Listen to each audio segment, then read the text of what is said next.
Hi friends, సముద్రాల ఆరోగ్యాన్ని ప్రభావితం చేసే ప్రక్రియల్లో చేపలు కీలక పాత్ర పోషిస్తాయని శాస్త్రవేత్తలకు చాలా కాలంగా తెలుసు. అయితే తాజాగా చేపల శరీరంలో నివసించే సూక్ష్మజీవులు కూడా ఈ ప్రక్రియలో భాగస్వాములై ఉండవచ్చని ఒక కొత్త అధ్యయనం సూచిస్తోంది. మరి ఈ ఆశ్చర్యకరమైన సంబంధం ఏంటి? పరిశోధకులు ఏం కనుగొన్నారో ఇప్పుడు తెలుసుకుందాం. అమెరికాలోని యూనివర్సిటీ ఆఫ్ మయామి పరిశోధకుల నేతృత్వంలో ఈ అధ్యయనాన్ని నిర్వహించారు. చేపల పేగుల్లో ఉండే బ్యాక్టీరియా సముద్ర రసాయన సమతుల్యతకు, కార్బన్ చక్రానికి సంబంధించిన కీలక ప్రక్రియలో భాగమై ఉండవచ్చని పరిశోధనలో తేలింది. ఈ పరిశోధన ఫలితాలు PLOS బయాలజీ జర్నల్లో ప్రచురితమయ్యాయి. సాధారణంగా ఎముకలు కలిగిన సముద్ర చేపలు తమ శరీరంలో నీటి సమతుల్యతను కాపాడుకునేందుకు నిరంతరం సముద్ర నీటిని తాగుతూ ఉంటాయి. ఈ ప్రక్రియలో అదనంగా ఉన్న కాల్షియం మరియు కార్బనేట్ అయాన్లను బయటకు పంపిస్తూ కాల్షియం కార్బనేట్ అనే ఖనిజాన్ని ఉత్పత్తి చేస్తాయి. ఈ ఖనిజం సముద్ర రసాయన శాస్త్రంలో కార్బన్ నిల్వలో కీలక పాత్ర పోషిస్తుంది. ఇప్పటి వరకు ఈ కాల్షియం కార్బనేట్ ఉత్పత్తి పూర్తిగా చేపల శరీరమే నిర్వహిస్తుందని శాస్త్రవేత్తలు భావించేవారు.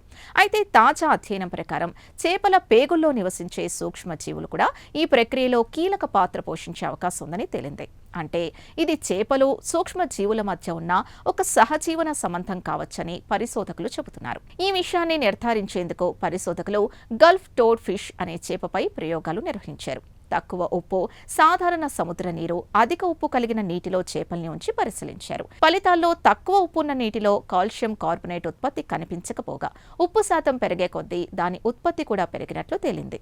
ఆ తర్వాత చేపల పేగులో కాల్షియం కార్బనేట్ కణాలు చుట్టుపక్కల నీటి నమూనాలను సేకరించి DNA, RNA విశ్లేషణలు నిర్వహించారు. ఈ పరిశోధనలో ఫుటోబాక్టీరియం డౌన్స్లీ అనే బ్యాక్టీరియా పెద్ద మొత్తంలో ఉన్నట్లు గుర్తించారు.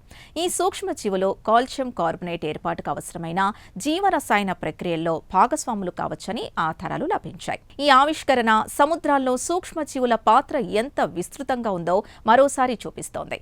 సూక్ష్మజీవులు పోషక చక్రాలు, జీవ వ్యవస్థల పనితీరును ప్రభావితం చేస్తాయని ఇప్పటికే తెలుసు. ఇప్పుడు చేపలు, వాటి పేగుల్లోని బ్యాక్టీరియా కలిసి సముద్ర రసాయన సమతుల్యతను ప్రభావితం చేస్తున్నాయనే కొత్త కోణాన్ని ఈ అధ్యయనం వెలుగులోకి తీసుకొచ్చింది. చూశారుగా, కంటికి కనిపించని చిన్న సూక్ష్మజీవులు కూడా సముద్రాల ఆరోగ్యానికి, కార్బన్ నిల్వకు సంబంధించిన కీలక ప్రక్రియల్లో భాగమై ఉండవచ్చని ఈ అధ్యయనం సూచిస్తోంది. చేపలు మరియు వాటి పేగుల్లోని సూక్ష్మజీవుల మధ్య ఉన్న ఈ సంబంధాన్ని మరింతగా అర్థం చేసుకోవడం ద్వారా భవిష్యత్తులో సముద్ర పర్యావరణ వ్యవస్థలు ఎలా పనిచేస్తాయో తెలుసుకునేందుకు కొత్త మార్గాలు తెలుసుకోవచ్చని పరిశోధకులు భావిస్తున్నారు.